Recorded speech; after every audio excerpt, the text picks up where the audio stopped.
Welcome to பெரியம்மா சமையல். வாங்க, இன்றைக்கி நம்ம ஒரு ஹெல்த்தியான ராகி பக்கோடா செய்ய போகிறோம். அது எப்படின்னு பார்க்கலாம். இது ரொம்ப ரொம்ப டேஸ்ட்டாக இருக்கும்.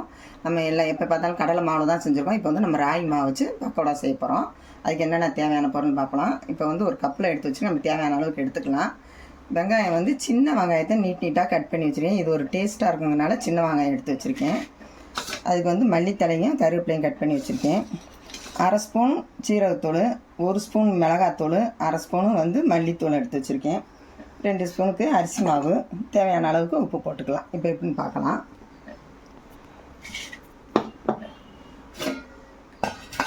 ஃபஸ்ட்டு வெங்காயத்தை போட்டுக்கலாம். அந்த பக்கோடாவோட டேஸ்ட்டே வந்து சின்ன வெங்காயம் நல்லாயிருக்கும். அதனால தான் உங்களுக்கு இந்த மாதிரி நான் செஞ்சு காட்டுறேன். மசாலா எல்லாத்தையுமே ஒன்றா சேர்த்துக்கலாம்.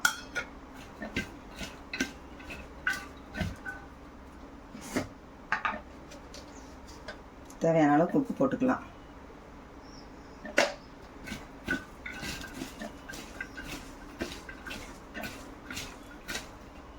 இப்போ வந்து அரிசி மாவு வந்து ஒரு 2 ஸ்பூன் சேர்த்துக்கலாம்.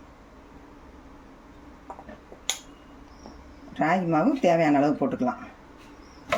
நம்ம போட்டு பிசைஞ்சு பார்த்துட்டு பத்தலைன்னா அப்புறம் கொஞ்சம் போட்டுக்கலாம்.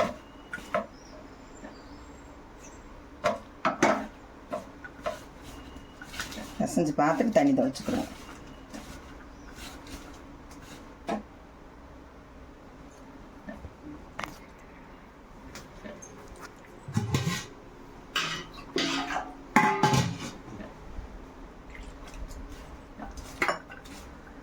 கொஞ்சம் கொஞ்சமாக சேர்த்து தெளிச்சுக்கலாம்.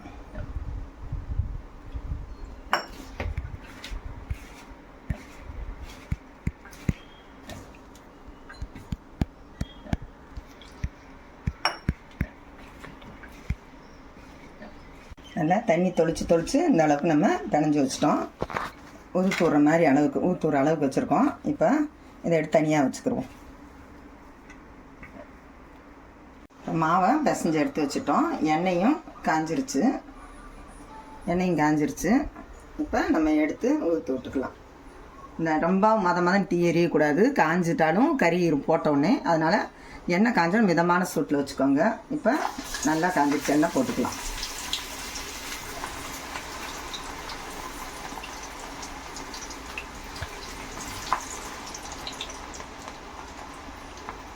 குறைச்சி வச்சு எடுத்தோம்னா தான் 2 பக்கம் நல்லா முறம் டேஸ்ட்டாக இருக்கும். இப்போ நல்லா சவந்துருச்சு, எண்ணெய் அடங்கிருச்சு. இப்போ நம்ம எடுத்துக்கலாம்.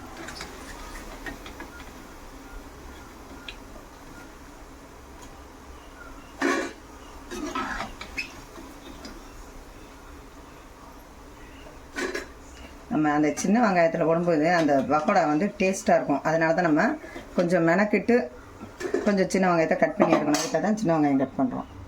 இப்போ அடுத்ததையும் போட்டுக்கலாம். இதேமாரி எல்லாத்தையுமே நான் போட்டு எடுத்துக்கிறேன். எல்லாத்தையும் பொரிச்சு எடுத்துக்கிட்டோம். இதே மாதிரி நீங்களும் வீட்டில் ட்ரை பண்ணி பாருங்கள். இந்த வீடியோவுக்கு ஒரு லைக் போட்டுருங்க. பெரியம்மா சமையலுக்கு ஒரு சப்ஸ்கிரைப் பண்ணிடுங்க. நல்லா டேஸ்ட்டாக மொரன்னு இருக்குது.